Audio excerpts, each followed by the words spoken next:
সমগ্র সৃষ্টিগুলি আল্লাহকে সিজদা দেয়, সূর্য আল্লাহকে সিজদা দেয়, চাঁদ আল্লাহকে সিজদা দেয়। নবী বলেন, সাহাবীরা তোমরা কি জানো সূর্য কোথায় যে ডুবে যায়?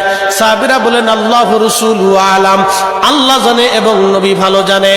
আল্লাহ নবী বললেন, সাহাবীরা রে, সূর্য যেতে যেতে আরশে মুআল্লার নিচে যায় আল্লাহকে সিজদা দিয়া সুবহানা রাব্বিল আলা বলে সূর্য পড়তে থাকে, আর সুবহানা রাব্বিল আলা বলে সূর্য তাসবিহ পড়তে থাকে, আর বলে, হে রব, আপনি যদি অনুমতি দেন পৃথিবীবাসীর জন্য আবার আলো নিয়ে ফিরে যাব, আর অনুমতি যদি না দেন আমি আপনার কুদরতি কদমে সিজদায় পড়ে পড়ে কাঁদতে থাকবো। আল্লাহ নবী বললেন, সূর্য থেকে আমার রব অনুমতি দেওয়ার কারণে সকালবেলা তোমরা সূর্যের আলো পাও, কিয়ামতের পূর্ব সময় অনুমতি দেবে না, দেবে না, দেবে না।